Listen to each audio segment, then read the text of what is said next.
Having said that, let me introduce, who needs no introduction, Gerald Sachs on his on condensing theories. The only thing I can say is that Gerald Sachs was the first student I encountered at Cornell as a graduate student in logic, and I thought they would all be that way.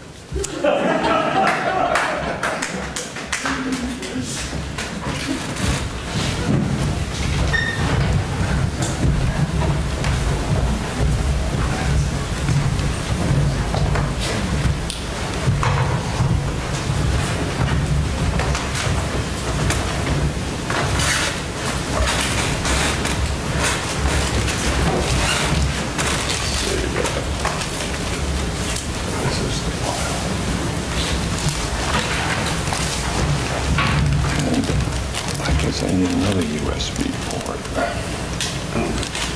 Are there two? No, there's actually only one. Okay, thanks. So that quicker works. Yes, that quicker works, but only after I disconnect this.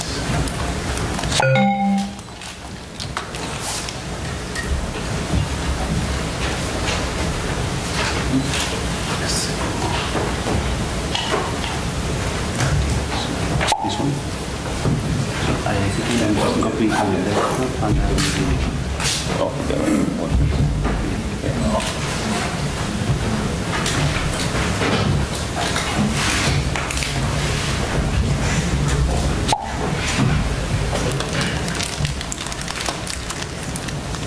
and use this.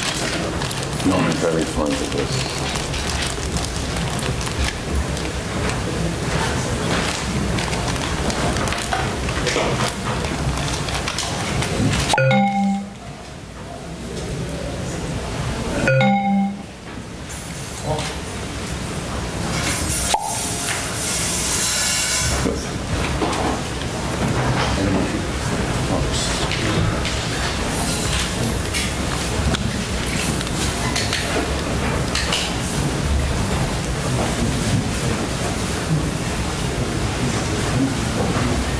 The suspense is building, I think.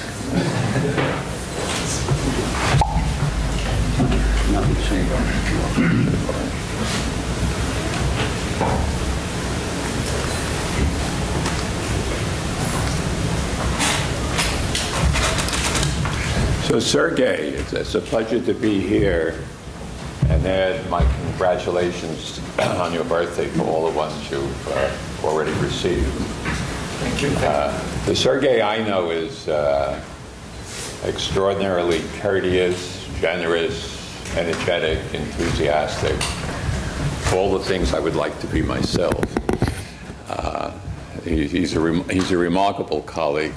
I salute you, Sergey, and I want you to know that 60 is still young, still young.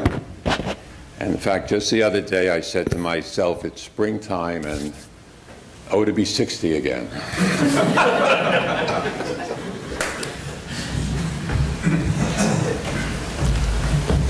right. This is a strange angular. I guess I'll look here. So condensation is a term introduced by Jensen and Carr, and it describes what my teachers Narod and Rosser called the collapsing argument. Gerald introduced this method in his proof of the continuum hypothesis and, of course, the generalized continuum hypothesis in L. So, but you can collapse other things. In other words, Gerald gives his method no name at all. In the orange monograph, he just does it. But it's worthy of a descriptive name. And I think the choice that Jensen and Carr made is a good one. You are starting with something that's, in the simplest case, is countable, but has a lot of holes in it. And when you collapse it, you get an actual transitive set. The holes are gone. And good things happen. You know where things are. It's the principal tool in studying L. I've been working for a long time on on a paper having to do with infinitary model theory. If I'm lucky, I'll never finish it. Really, I would just like to keep going with it. And I would guess that the principal tool is condensation, simply because for convenience, I assume either V equals L or something like it. And condensation is the key to fine structure and the study of any L-like universe. And the person who taught us this was, of course, Jensen. Okay. So I'm going to describe a few simple results. The trouble with condensation, of course there's troubles with it, is that you may start with something interesting up in the sky, but when you condense, you lose it. So the positive results excuse me, are the ones where you don't lose it. And so I'll try to describe a couple here. So in this talk, I'm mixing condensation, some planetary model theory, and the model and the model theoretic notion of stability.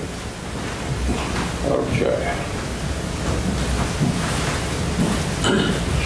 So I'll review a lot of things for people who are not familiar or who have forgotten some elementary matter. So we're just going to look at sigma 1 substructures, not necessarily of L. We'll also do it in V. So you have something called the condensing map.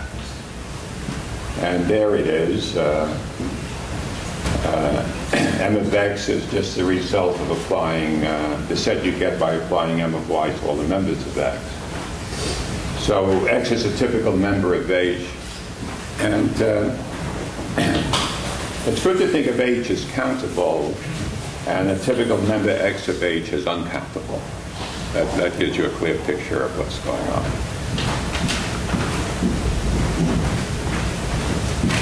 So Gerald's essential result is that M of H is an initial segment of L. There are no intuitive remarks in his application of this method. I guess he maybe thought it was obvious, but it wasn't. I think it took logicians about 20 years, roughly, after publication to talk in this manner, to say this is what's going on. Okay, so a little review of binary logic. So we start with some tokens. In other words, script L denotes a collection of relation symbols, function symbols, individual constants. And as a rule, L will be countable, because I want to get my L into a countable host. And also, when I collapse L, I want to get L. All right. So a lot of this, I mean, you can make sense out of this when L is uncountable, but again, the picture is clear if you keep L countable. All right, so L infinity omega is just a very small extension, conceptually small, that is, of well-formed formulas. Conjunctions and disjunctions now are of arbitrary length. That's the only real change. Right? A conjunction can be as long as you like. A disjunction can be as long as you like, as long as any set is long. The quantifier prefixes, though, are still a finite length. So it's about the simplest and also, I think, the most fruitful extension of just ordinary first-order logic. And well-formed formulas always have a rank, which is an ordinal. And L lambda omega is a set of well-formed formulas of rank less than lambda. Oops, I went to. All right, axioms and rules. Well, they're the same as first-order logic. And I'm saying there's really only one difference. You can deduce a conjunction, typically an infinite conjunction, by deducing all of its components. Otherwise, you proceed as you would in ordinary logic. I mean, this is the rule that gives rise to infinitely long proofs. This is the essence of it. Of course, I'm leaving out a few hundred details, but they're available in standard books. I don't say you should pay a lot of attention to them, but maybe if you're a student, you should take a look at it once.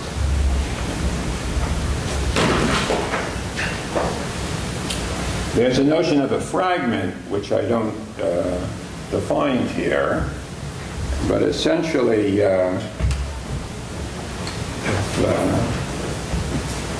it's a set of formulas with some fairly simple completion properties. In other words, any finite combination of formulas in the fragment is in the fragment, that sort of thing. You also want the subformula property. I guess really there's more than one notion of fragment. The basic notion is if a formula is in there, all its subformulas are in there. So if you start with a countable set of formulas, the least fragment containing all those formulas is still countable. It's sort of like going from an arbitrary set to its transitive closure. All right. Now, complete, at least in this talk, means the following. It has two clauses.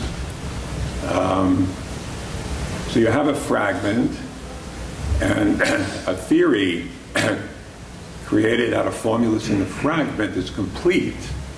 So as you might expect, every formula or its negation is in there. But there's one more little twist here. When disjunction belongs to the theory, then you better have one of its components in the theory.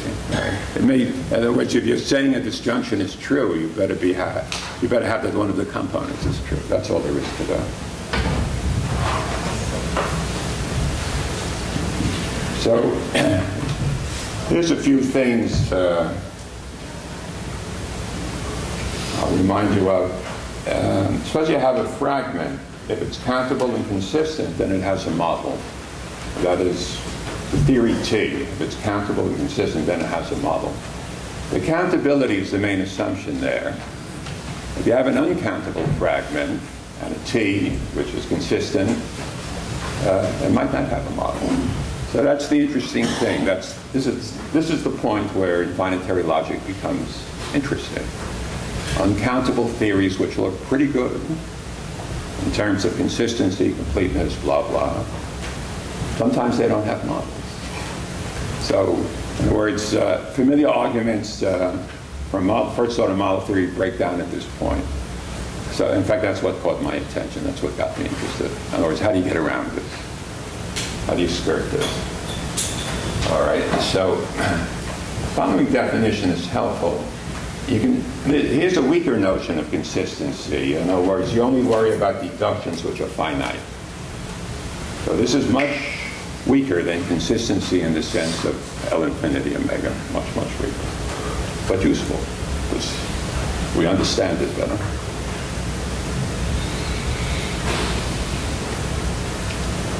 So here's something which came as a surprise to me, but long ago, but should be emphasized. If you assume merely finite consistency and completeness, then you get full consistency. If you notice I dropped the countability there. So this gives you, at the price of completeness, gives you a little bit of toehold on consistency. Consistency is now less formidable. And part of the action on this page depends on limit 3. If T is countable, finitely consistent and complete, and T has a model.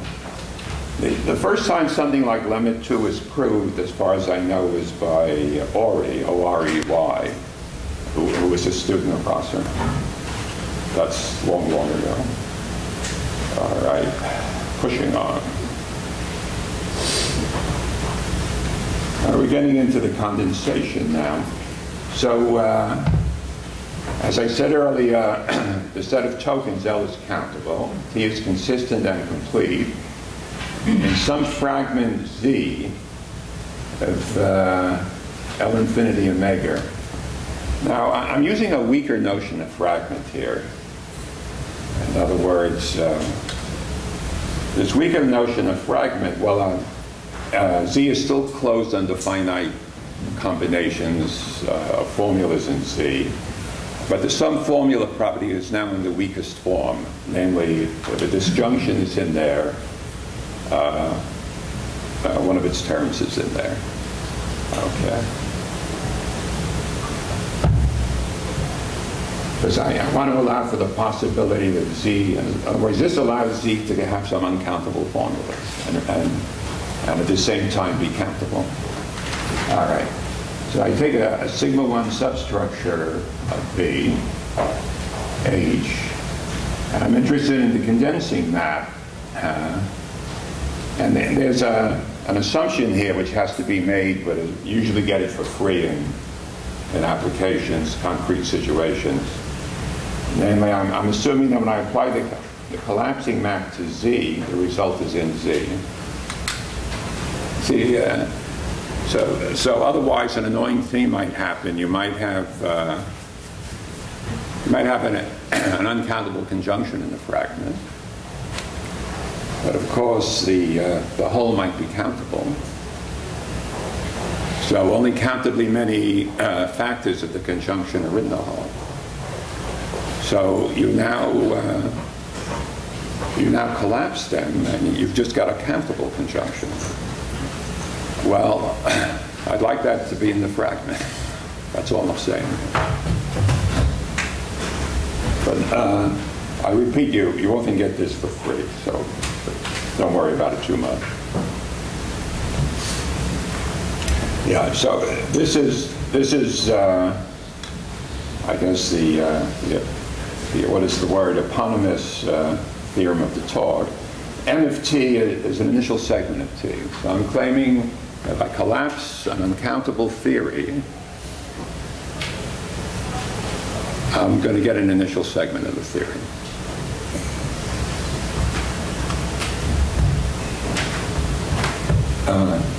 This is an easy theorem. I couldn't find it anywhere, but I think the only reason for that is nobody needed it. I needed it. So anyone who needed it, I think, would prove it. So a sketch of the proof.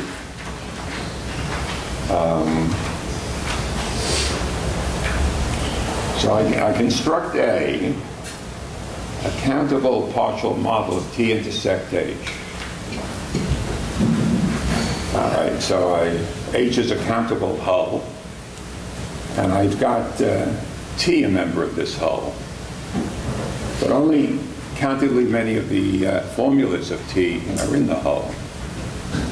So when I collapse, it's those formulas that get collapsed and hopefully give me a countable initial segment of the theory. So what do I mean by a countable partial model? Well, forced to resort to quotes here. So T intersect H is this countable collection of sentences, and Z intersect H sort of looks like a fragment.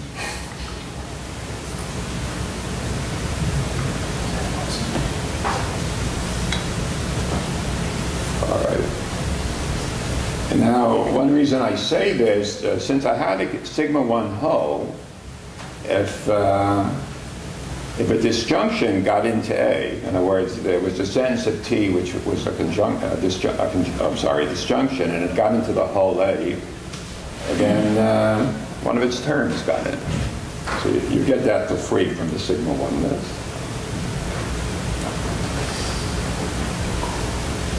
All right. So the essence of the proof is this, that, I didn't finish saying what I meant by countable partial model. So you have a countable collection of sentences, some of which are uncountable. So you just dive in and do a Henkin argument. Now, a lot of formulas are missing, but you don't care. You just plunge ahead and try and act in a consistent fashion. So when you're done, you get a kind of what you might call a countable Hankin model is only countable in many formulas involved. So it's a Hankin model with a lot of big holes in it. When you collapse, the holes disappear, and you actually have a real Hankin model. That is to say, you'll have a Hankin model of the collapse of T. All right.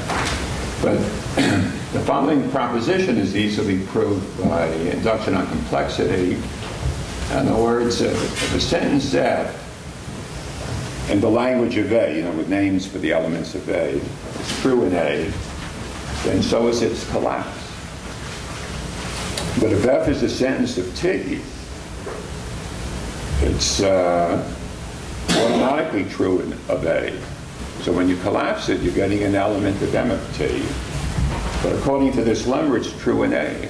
So it has to be, using the completeness of T, it has to be an element of T. All right.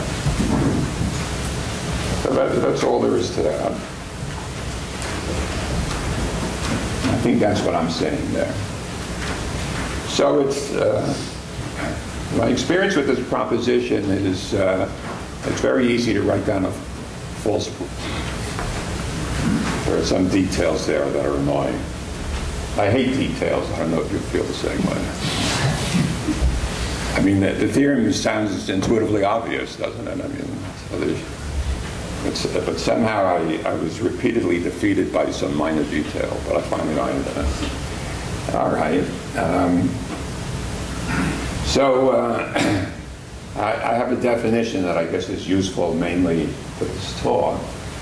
And so a theory T prime is a countable condensate of T if and only if it arose from T by making one of these countable collapses, condensations, in other words, the previous thing. So we're essentially saying a countable condensation, condensate, I can't even pronounce that word, I don't even know why I'm using it. A countable condensate of an uncountable theory is an initial segment of that theory. You can't imagine how helpful this turned out to be. All right, now we're getting into types, and I mean by types what is normally meant in model theory. There's one proviso here. You can define types either syntactically or semantically. Well, you've got to do it syntactically here because you don't have any semantics.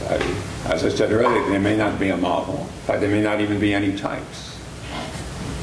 I mean, uncountable theories, I'm happy to say, contain many obstacles if you want to do model theory. So you have to define types syntactically. All right, here's a notion of stability. So stability usually means where there's some limitation on the types. You might say, you might limit the number of types. There are not too many types.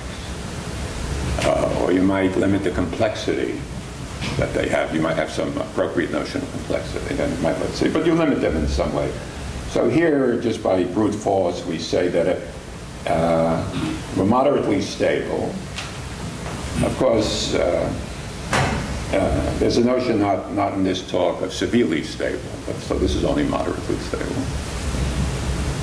I originally called it mildly stable, but I decided moderately is more appropriate. Okay, so moderately stable means if you take a countable condensate of the theory, really an initial segment, the number of types is countable, number of types. So this is a definition for an arbitrary T, but it boils down to the countable initial segments. That's what it sounds like L, doesn't it?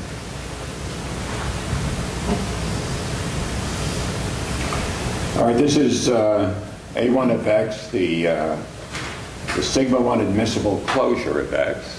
In other words, the least admissible set with X as an element.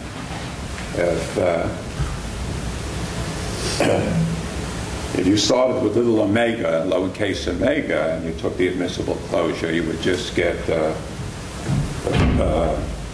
hyperarithmetic hierarchy. How's that? That's a good way to describe it.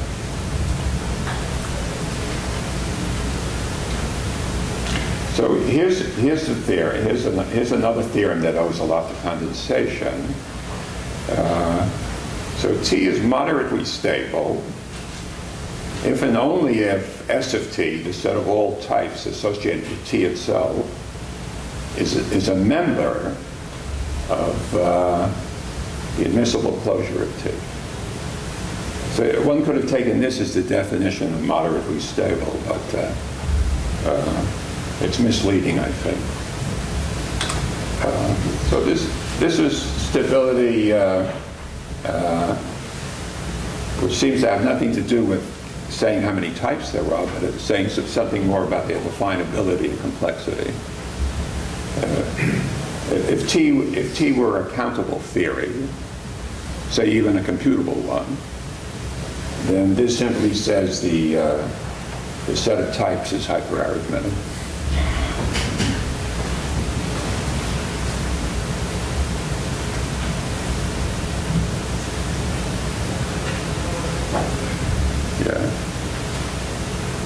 I've been very fond of the notion of hyperarithmetic since 1962, when the road ordered me to learn it and explain it to the other logic students. It's a very fruitful idea. Okay. But the theorem requires some elaboration. When I say S of T is a member of A1 of T, what do I mean? In other words, you look in A1 of T, and this is something you can generate in a very definite way from T, like generating the recursive ordinals and the hyperarithmetic sets from little omega. I mean, it's a very definite process of generation. So in the course of that generation, you've got to see a set of non-empty n-types of T. But how do you know that's all of them? Well, you have to have a proof from T. This proof could be bigger than T. This is a proof in the sense of infinitary logic that says all the types, and that's what that formula says for all x, for any tuple x, P of x belongs to W. So that's a way of saying that all the types of T belong to W. So theorem B then sounds quite different from the given definition of stability, which just simply said over various countable initial segments of the theory, you only get countably many types. So I think I chose the right way of defining it. But this is what you need to know. You need this information. In other words, if you have any hopes of building a model of T, this is what you want.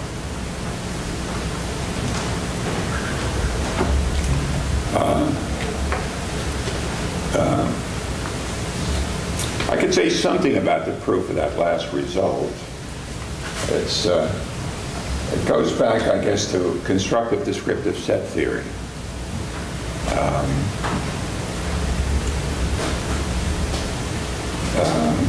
Different ways to put it, but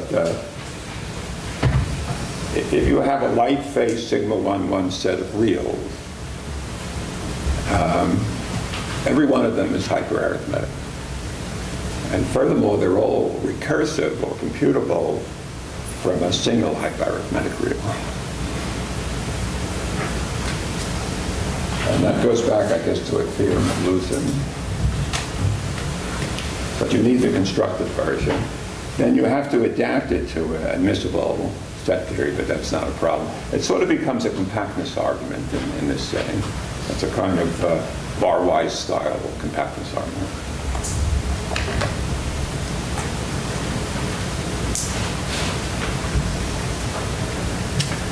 All right, so now we face the problem, are there any types? And this will be the last result in the talk. Not necessarily the end of the talk, but close to it. All right. So we want to confront the problem now. Are there any types? You give me a complete, consistent, uncountable theory in infinitary logic. Are there any types? Maybe for the mental picture, look at keep L countable, that is script L. Consider L omega 2 omega, right? So all the sentences have length less than omega 2. Let the theory, to even sharpen the picture, assume V equals L and assume the theory has a delta 1 definition of L omega 2. That's sort of the least non-trivial situation. All right. So we're looking at the set of all n types. We like to show it's not empty, but there actually are types. And so the assumption we're going to make is stability. Now, this is a weird argument. It's sort of a double, can't really go too much into the proof. It's sort of a proof by contradiction within a proof by contradiction. Because if you just look at it baldly, it looks like it has a paradoxical aspect. It looks like I'm assuming there are no types in order to prove that there are types.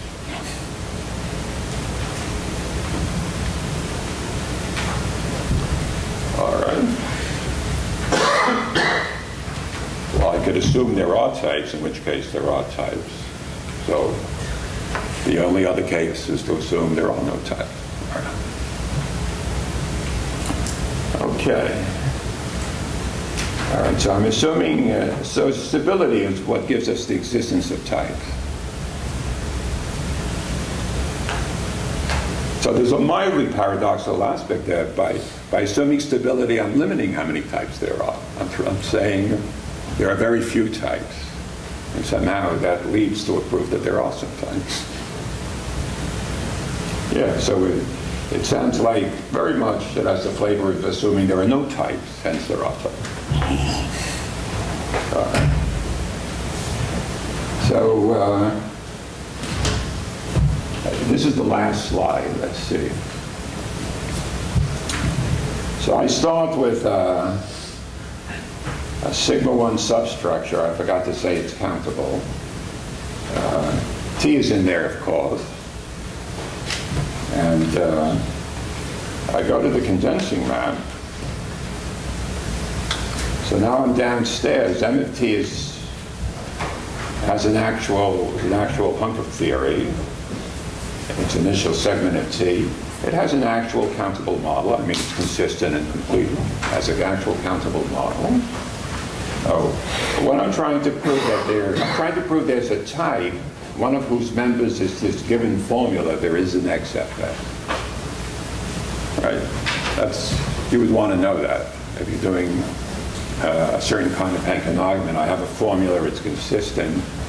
Can it be the member of some type? Well, the answer in ordinary model theory is always yes. So that's what we're proving here. So I guess I threw that formula into H. I didn't say that. So I look at its I look at its collapse. All right. And so it collapses to a sentence in the theory. It's going to be true in this model, M of T. So this is a countable theory, and for countable theories, you can prove there are types. I don't think I'll annoy you with the rest of the proof. Let me just wave my hands. So I'm up in the sky, maybe there are no types. All right? So I come down here to the condensate, and I'm looking at a countable model. You could also do this argument by doing a generic collapse of T so that it becomes countable, but I think this is clearer. So I come down here, so now I have a countable theory, and infinitary logic behaves well for countable theories, though there are still some annoying problems. All right, so down here, the collapse of T has a type. All right. In fact, it might have lots of types, but there's still a problem. I would like to get a type in the hull, the collapse of the hull. If I can get a type in the collapse of the hull, I can go back upstairs, and I got a type upstairs. All right. The types might be outside the hull, but there's only countably many of them. So again, by a constructive descriptive set theory argument, you can prove, in fact, that all the types are inside the hull. So graphon and inverted, so to speak, it had to come from something upstairs. That thing has to be a type. There's something a little odd there. Again, it's an easy argument, but it's a little odd because you're looking for an uncountable type. The only actual construction here is that of a countable type. Yeah. So I think that's amusing. Okay. So what's the point of all this? All right. I'll just end with that. So I mentioned suppose V equals L omega 2 omega, that is script L omega 2 omega.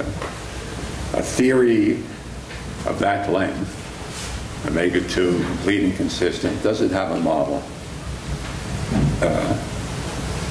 Well, you're in good shape here if you you may have looked at morasses at some point, I don't know. It's a wonderful object, by the way, I recommend it. So the idea there is you can build all sorts of subsets of omega 2 by looking at countable sets and the maps between them. So here it seems reasonable to build a model of the big theory by taking countable pieces of the theory, after all they're just initial segments of the theory, building countable models of them, trying to find the right maps between them, and taking something which is not actually a direct limit, but is a more complicated kind of limit, morass limit, and to get the desired model up in the sky. So that's a work in progress. Thank you, I'm done.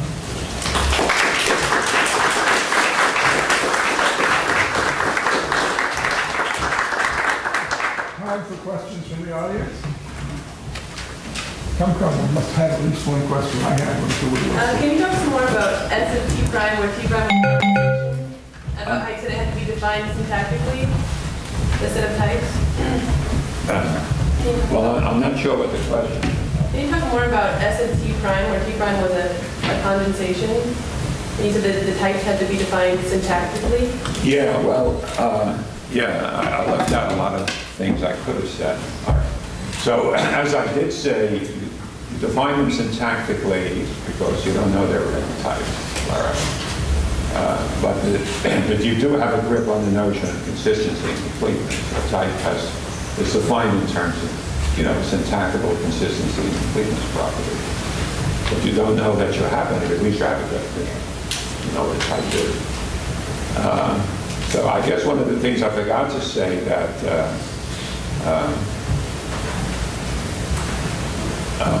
that when you collapse, the collapse of S of T or S of T prime, or when you I don't know if this is the question, if you collapse something that looks like S of T, then down here you'll get something that looks like S of T down here.